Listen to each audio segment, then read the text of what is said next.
इधर आरजेडी और कांग्रेस में टूट की खबर सामने आई और उधर एनडीए वाले इस बात का मौज लेने लगे। उधर जो है वो जीतन राम मांझी आके पूछ रहे हैं लालू यादव का कांड सुनेगा। लालू यादव का कांड, आखिरकार लालू यादव की वजह से ही तो आपसे लोग घृणा करते हैं, क्योंकि आरजेडी से लोग जो है वो बहुत ज्यादा घृणा करते हैं और आप आरजेडी के साथ थे, इस वजह से आपसे लोग घृणा करते हैं। तो आपने जो है ये फैसला बहुत अच्छा लिया। और उधर पप्पू यादव की बात की जाए तो वो कह रहे हैं कि साहब अब अपने अस्तित्व को बचाने के लिए आरजेडी से अलग होना ही पड़ेगा। कुल मिला के बात यह है कि आरजेडी धीरे धीरे करके अकेले पड़ती जा रही है और उधर एकदम से चढ़ा बढ़ा के एनडीए वाले कह रहे हैं कि साहब अलग हो जाइए ना, काहे के लिए उनके साथ है। अब जब पूरी कहानी आपको बताऊंगा तो आपको समझ में आएगा कि वो कांग्रेस भी है और वो आरजेडी भी है, जो दोनों राजनीति के शिकार है। साहब दोनों बहुत परेशान है। हालांकि आरजेडी का यहां पे कमर टूट जाएगा, वो क्यों टूटेगा,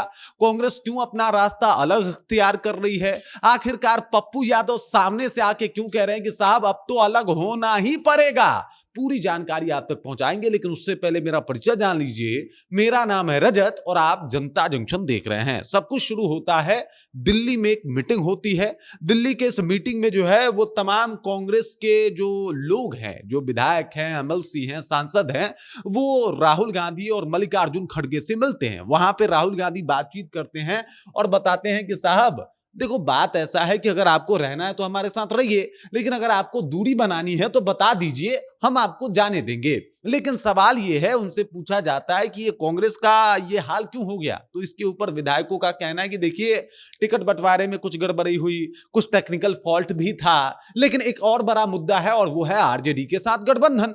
अब तमाम जगहों से जब आरजेडी की बातें सामने आ रही है तो अब राहुल गांधी भी धीरे धीरे करके साइड हो रहे हैं। इससे पहले चुनाव जब वो हार गए थे, मतलब महागठबंधन हार गई, तभी उन्होंने कहा कि साहब चुनाव साथ में लड़े, लेकिन इसका मतलब ये नहीं कि हर फैसले पे हम उनके साथ हैं, मतलब हम अलग भी हो सकते हैं। उसी वक्त ही इशारा कर दिया था, उस वक्त तो छोड़िए साहब, उससे पहले भी उन्होंने इशारा कर दिया था कि अगर हमारी शर्तों को नहीं मानिएगा तो हम अकेले चुनाव लड़ सकते हैं। और तब से तेजस्वी यादव जो है वो कांग्रेस को लेकर परेशान थे।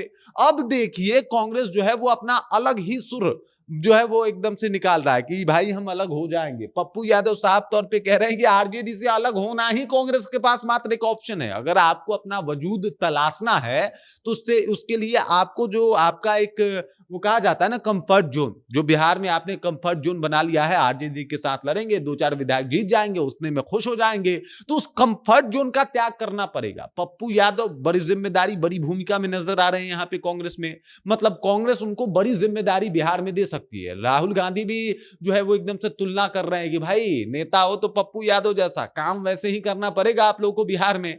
वो पप्पू यादव का चेहरा जो है वो बना के प्रस्तुत कर रहे हैं। तो इसका मतलब ये है कि पप्पू यादव को जिम्मेदारी मिलनी तय है। ऐसे में अगर बड़ा जिम्मेदारी उनको कांग्रेस सामने से ऑफर कर रही है तो पप्पू यादव मना थोड़े करेंगे।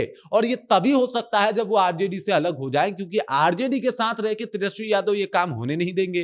पहला तो पप्पू यादव यादव, दूसरा बन जाएंगे बड़ा चेहरा, और ये तेजस्वी यादव कभी चाहते नहीं है साहब। तभी तो चाहे वो कन्हैया कुमार हो या फिर पप्पू यादव, उनको साइडलाइन करके रखा गया कांग्रेस में। ये तो तेजस्वी यादव का ही देन था माना जाता है। जितने भी राजनीति के जानकार लोग हैं वो यही कहते हैं। और अब जब जो है वो अलग होने की बातें सामने आ रही है तो देख लीजिए जीतन राम मांझी भी सामने आ गए और कहे कि साहब सनम आते आते बहुत देर कर दी, आपको देर लगी आने में, सही रास्ते पे, सही ट्रैक पे, लेकिन फाइनली आपने सही रास्ता इख्तियार कर लिया। वो सही रास्ता है तेजस्वी यादव से रिश्ता जो है वो तोड़ देना, तेजस्वी यादव से संबंध खत्म करके अगर कांग्रेस अकेले भी चुनाव लड़े तो कोई बात नहीं है, इतना सीट तो वो अकेले भी ला सकती है, अकेले भी जीत सकती है बिहार में। अब इससे होगा क्या?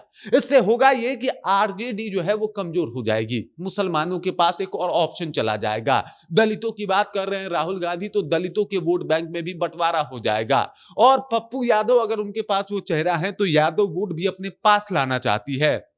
और ऐसे में तेजस्वी यादव को भाजपा और जेडीयू से ज्यादा खतरा जो होगा वो है कांग्रेस। और कांग्रेस अगर अपना वजूद तलाशती है तो इसमें तेजस्वी यादव को बहुत बड़ा नुकसान हो सकता है। इस बात को भली भांति तेजस्वी यादव भी अब तक समझ गए होंगे। अगर नहीं समझे होंगे तो साहब फिर तो ये विचार करने योग्य बात है। अब देख लीजिए 2-3 चेहरे हैं जो बता रहे हैं कि साहब अलग होने का जो चीज है वो सामने आ रहा है। इधर मांझी जी जो है वो आग में घी डालने का काम कर ही रहे हैं, एनडीए से हैं, कह रहे हैं कि भाई अलग तो हो ही जाना चाहिए। कुछ लोग को छोड़ के बाकी लोग जो है उस पार्टी से घृणा करते हैं। अगर आप उनसे अलग नहीं होंगे तो आपका भी बेड़ा गर्क हो जाएगा, जैसे इस बार हुआ है। मात्र 6 सीट पे आ गई है कांग्रेस। एक तरफ आरजेडी वाले बताते हैं कि भाई कांग्रेस की वजह से हम लोग 2020 में चुनाव हार गए, वरना जो है मुख्यमंत्री जो है वो तेजस्वी यादव होते। दूसरी तरफ अगर देखा जाए तो कांग्रेस वाले कहते हैं कि हमारा ये हाल आरजेडी वालों की वजह से हुआ है। और इन दोनों की लड़ाइयों में वो कहा जाता है ना, घर फूटे जवार लूटे। एनडीए मजा ले रहा है, एनडीए कह रहा है कि हाँ हाँ गलती है, आरजेडी में गलती है, साइड हो जाओ, साइड हो जाओ। और इस बात को कांग्रेस सराहना के तौर पे ले रही है। देखिए आरजेडी से अलग होकर कांग्रेस बिल्कुल कमजोर होगी, इसमें कोई दो राय नहीं है। लेकिन उससे ज्यादा आरजेडी कमजोर होगी, उससे ज्यादा तेजस्वी यादव को फर्क पड़ेगा। और इन सब का फायदा किसको पहुंचेगा? जाहिर सी बात है एनडीए को, जाहिर सी बात है भाजपा, जेडीयू, मांझी की पार्टी, चिराग की पार्टी को। और इसका फायदा भरपूर वो उठाएंगे भी। आगे अभी कई चुनाव आने वाले हैं, तेजस्वी के ही रिजम में बहुत कुछ होने वाला है।